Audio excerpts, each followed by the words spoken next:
você que conseguiu acordar de pé quente nesta manhã que fez maravilhosos 3 graus enquanto eu acordei. Como eu levantei da cama, eu não sei. Tudo que eu sei é que matemática é divertida e que o Rei Gelado voltou a invadir o Brasil. Enfim, cá estamos nós novamente para mais uma aula no dia de julho de 2021, que faz sol novamente e o céu está não tão claro quanto da última vez. Está bem azul até. E mais uma coisa que eu queria colocar em pauta nessa aula é: olha a mudança do meu cenário. Eu não tenho mais uma garrafinha, eu tenho uma xícara. O que tem nessa xícara? Café? Chá? Nenhum dos dois. Água fervendo. Porque minhas mãos estão frias, então eu uso só para segurar mesmo. E o aquecedor ali serve basicamente para eu não precisar ficar usando 7 calças, 2 meias, 14 camisas, 2 jaquetas e mais 3 cobertores. Sem contar os 2 gols e o chapéu. Mas então vamos lá. Pá, pá, pá, pá. Opa, play demais. Notaram que tem menos coisa chata dessa vez? Bem, é porque essa aqui, como diz o nosso slide, é uma aula de exercícios. Sim, desta vez sou eu que darei a aula de exercícios de polinômios. Então vai ser uma aulinha um pouquinho mais curta, são só 3 exercícios, mas cada um tem 10. Enfim, vamos lá. Resumo de polinômios. Lembrando da aula passada que o Murilo deu, polinômio é basicamente a soma de vários monômios. A gente pode ter a soma de dois monômios, soma de 3, 4, 7, 14, 28, 74 e por aí vai. Mas, além de monômio, a gente também tem outros termos que a gente usa, que é binômio, para quando a gente tem a soma de dois monômios, e trinômio, que é para quando a gente usa para a soma de três monômios, que é bem simples. Só palavras novas para coisas que vocês já viram. Então, com essa micro revisão dada, podemos seguir para o primeiro exemplo. Uhul! Classifica as expressões algébricas em monômios, binômios ou trinômios. Bem, monômio eu dei várias aulas explicando sobre o que é. Binômio eu acabei de explicar, é a soma de dois monômios, ou seja, monômio mais monômio, ou monômio menos monômio também pode ser, mas aí um monômio seria negativo. E também trinômio, que é a mesma coisa que binômio, só que com 3 ao invés de 2. Então, o que esse exercício quer é que a gente diga se a expressão algébrica, esse termo bem bonito, que tem várias aqui embaixo, qual delas é monômio, qual delas são binômios e quais delas são trinômios.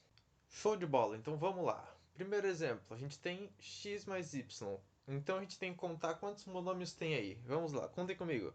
Um, dois. Eu não ouvi ninguém contar comigo, e eu não sou surdo, mas não me importa. Então vamos lá. A gente tem dois monômios, bi, então é binômio. Então tá, partindo para o próximo exemplo, exemplo B. Aqui a gente tem AB, só isso, AB. O que é AB? A gente tem ali duas letras, uma letra multiplicando outra. A gente não sabe o que são essas letras. Não tem nenhuma soma, não tem multiplicação, mas não tem subtração. O que vai ser esse AB então? Obviamente, AB vai ser um monômio, aquilo que eu fiquei falando por talvez 2 semanas ou 3, não me lembro agora. Mas enfim, AB é um monômio. E quantos monômios a gente tem aqui? Contando comigo? Um. E é isso. De novo, eu fiquei sozinho nessa. Mas tá. AB é um monômio, não está somando nenhum outro monômio, então essa resposta aqui é apenas monômio. Então, partindo para o próximo exemplo, exemplo C, a gente tem m mais x mais 4. M letra, x letra, 4 número. Ou se preferir os termos bonitos que eu dei, m parte literal, x parte literal e 4 coeficiente. Então vamos lá, contando esse polinômio. 1, 2. E esse 4 aí? Ele entra como 3? Não entra? Ele é um monômio para começo de conversa? Bem, claro que ele é um monômio, a gente viu isso. Apesar de muitas vezes não ter uma parte literal, ou seja, uma letra multiplicando, esse 4 ele também é um monômio. Mas ele é um monômio feito apenas pelo coeficiente do monômio, não da parte literal. Então sim, pode botar uma setinha na frente desse 4 aí, porque ele também é um monômio. Então esse monômio é feito de três partes. Se são três, trinômio. Próximo exemplo D. M menos 3. M é uma letra, 3 é um número. A única diferença é que a gente está subtraindo o 3 desse M. Apesar de não fazer muito sentido, é assim mesmo. Mas tá. Contando, a gente tem 1 do M e 2 do 3. Pergunta: faz diferença ser mais ou menos no polinômio? A resposta é não, não faz diferença. Então, aqui como resposta, temos 2 bi, então é binômio. E, partindo para o último exemplo, a gente tem y ao quadrado mais 45x menos p. Todos são polinômios? São. Então, podemos contar. Vamos lá. 1, 2, 3. Fim, acabou. Se são 3, tri. Então é trinômio. Simples. Legal, 5 exemplos. Acabou? Não, ainda temos a F, G, H, I, J. Mas essa eu vou deixar pra vocês porque eu tô cansado de contar a letra sozinho. Meu hamster tá começando a me olhar como se eu fosse maluco. Então, deem uma pausada no vídeo, copiem os exercícios, tentem responder sozinhos, que eu vou ali explicar pro meu hamster que eu não sou tão maluco. E depois eu volto com as respostas. Vem, Olivier, deixa eu conversar contigo um pouco.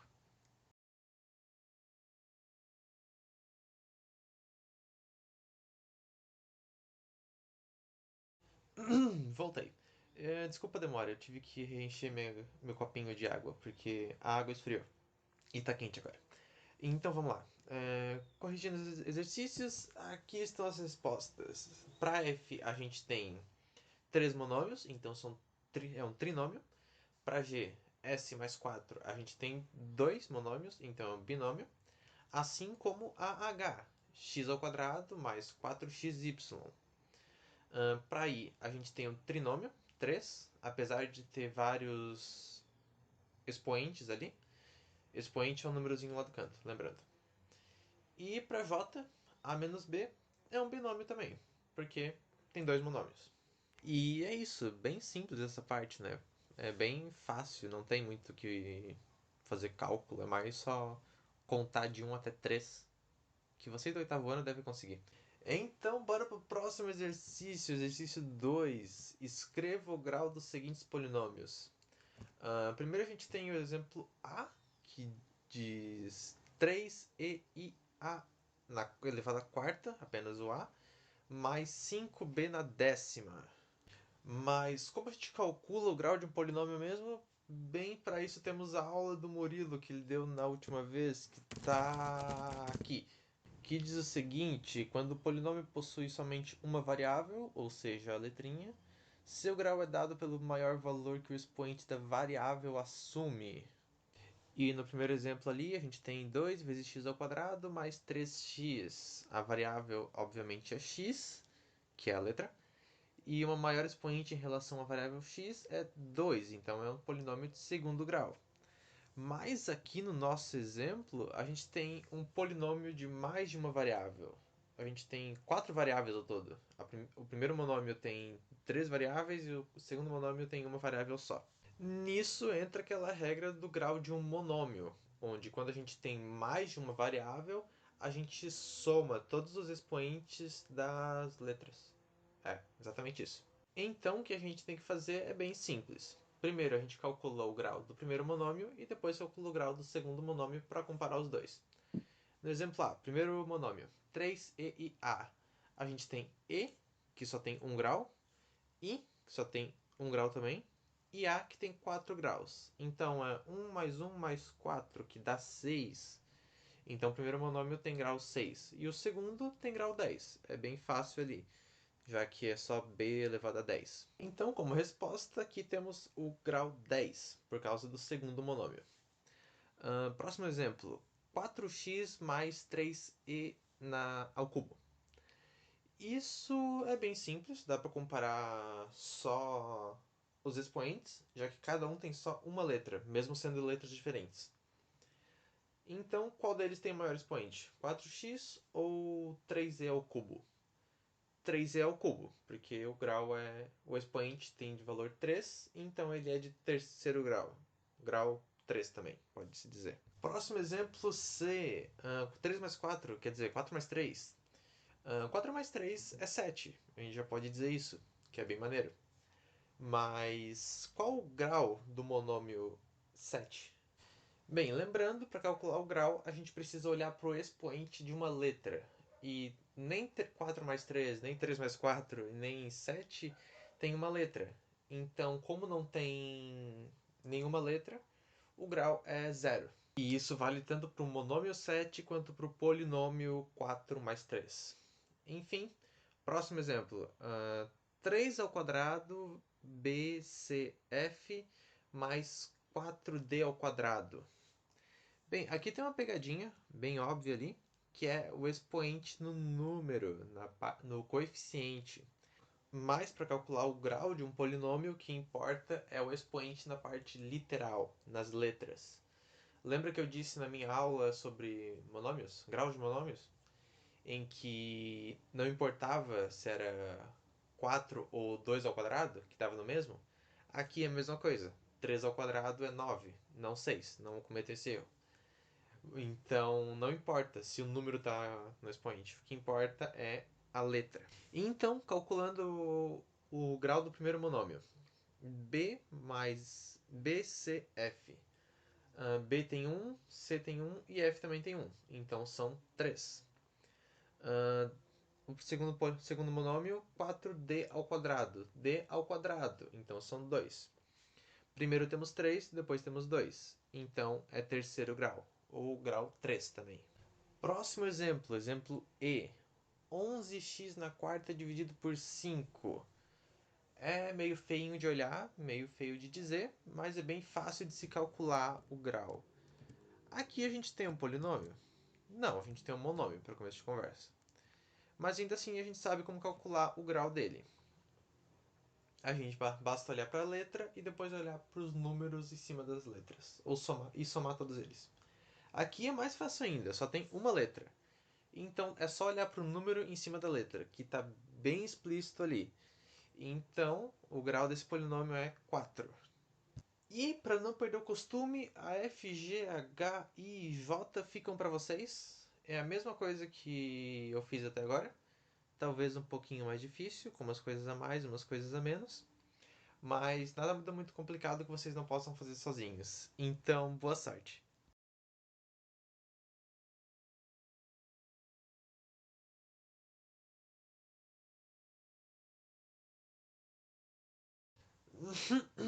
Voltei.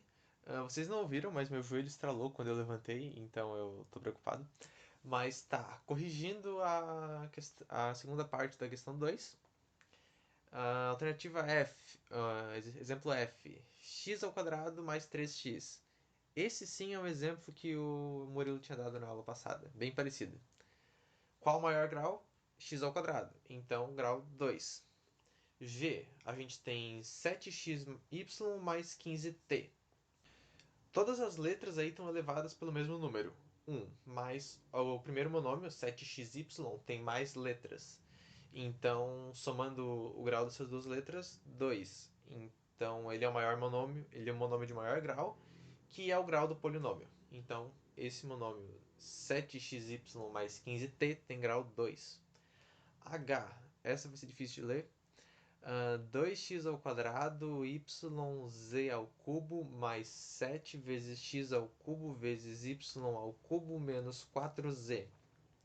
Essa pode ter pego gente de surpresa, na dúvida, sobre qual monômio tem maior grau nesse polinômio. Que a dúvida fica entre o 2x ao quadrado yz ao cubo ou 7x ao cubo y ao cubo, já que eles têm o mesmo grau. Mas aí vem a questão, não importa qual deles tem o maior grau, os dois estão iguais. Eu não vou ter que escolher um desses monômios para dizer minha resposta. Eu tenho que apenas dizer qual é o grau desse polinômio. Então, como os dois têm grau 6, a resposta desse polinômio, o grau desse polinômio é 6. Exemplo I, 3a mais 7a ao quadrado b menos 5a ao cubo. Aqui tem a mesma parada que aconteceu no exemplo anterior, em que o segundo e o terceiro monômio têm o mesmo grau. O terceiro monômio tem sinal negativo, mas isso não importa. O que importa é estar somando ou subtraindo para virar um monômio. Então, como os dois têm grau 3, o polinômio é de grau 3. E para J, o último exemplo dessa pergunta, 5x ao quadrado menos 3y. Aqui, basta olhar só para uma letra. X ou Y, qual deles tem maior grau? X. Qual o grau do X? 2. Então o grau desse polinômio é 2. E para fechar essa aula com chave de ouro, o exercício 3, que é bem maneiro. Ele pede para a gente escrever o polinômio que representa o perímetro das seguintes figuras. Primeiro a gente tem esse retângulo aí. Ele tem base de medida B e altura de medida H. Mas aí vem a questão, como é que eu calculo o perímetro de uma figura? Bem, perímetro é uma palavra muito usada nos filmes policiais para limpar o perímetro, que é quando a gente quer limpar uma certa área, mas o perímetro em si, ele não se trata de uma área, mas da soma das medidas da figura, dos lados da figura no caso. Então aqui nesse retângulo, a gente sabe que a medida B embaixo é igual à medida B em cima. A mesma coisa vale para H. A medida H lá do outro lado é igual à medida H desse lado de cá. Então, para calcular esse perímetro, a gente precisa fazer B mais B, que são a soma dos dois Bs, tanto de baixo quanto de cima, mais H mais H, que é dos Hs do lado esquerdo e do lado direito. Juntando tudo isso, a gente vai ter 2B mais 2H, que é duas vezes a medida B, já que B aparece duas vezes, mais duas vezes a medida H, já que H aparece duas vezes também. E vamos fazer a mesma coisa para a próxima figura, só que essa próxima figura ela é um tanto mais feia, já que um lado dela mede 2A ao quadrado dividido por 7 e a parte de baixo mede 3B dividido por 5, mas o princípio é a mesma coisa. A gente vai pegar o 2A ao quadrado dividido por 7 do lado esquerdo e do lado direito, somar, e pegar as duas medidas 3b dividido por 5, que é tanto de baixo quanto de cima. E depois vamos somar esses dois. Como é que eu faço a soma de números que têm letras e números embaixo para piorar? Isso o Murilo meio que já explicou na última aula. Você vai observar o que tem a mesma letra, a letra no caso exatamente a mesma e com o mesmo expoente. Aqui a gente tem o A ao quadrado e o B. Não tem mais nenhuma outra letra com letra diferente ou com expoentes diferentes. Então vamos juntar o que tem A ao quadrado com o que tem A ao quadrado e o que tem B com B. Que vai ficar 2A ao quadrado dividido por 7, mais 2A ao quadrado dividido por 7, mais 3B dividido por 5, mais 3B dividido por 5. Lembrando da aula do Murilo, como é que eu faço agora essa soma? É só somar os números que estão multiplicando. Ali eu tenho o 2 multiplicando a ao quadrado e o 2 multiplicando o outro a ao quadrado. 2 mais 2, 4. O que eu faço com aquele 7? Aquele 7 tu não mexe. Como ele está igual, a gente tem 7 tanto nos dois ao quadrado, a gente pode simplesmente somar. Mas se eles fossem diferentes, a gente teria que fazer aquela parada do MMC, o mínimo múltiplo comum. Pro 3B, a mesma coisa. Embaixo a gente tem 5, então tá beleza. É só somar as letras que tem ali multiplicando B. 3 mais 3, 6. E no fim fica 4A ao quadrado dividido por 7 mais 6B dividido por 5.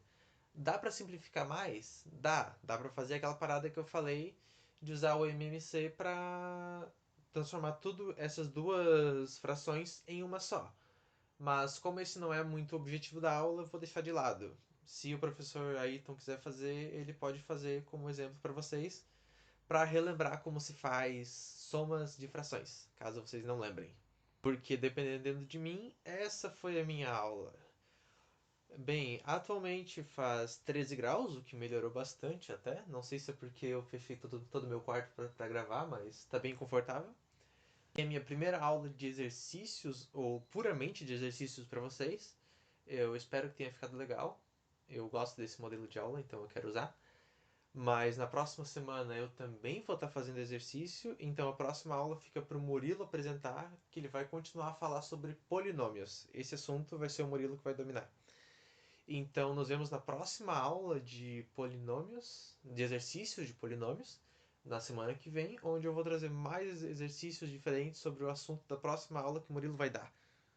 Enfim, nos vemos em uma semana, no mês de agosto, que eu vou começar a gravar pelo menos. E espero que até lá esteja mais quente. Muito obrigado por assistir essa aula até o fim e até a próxima.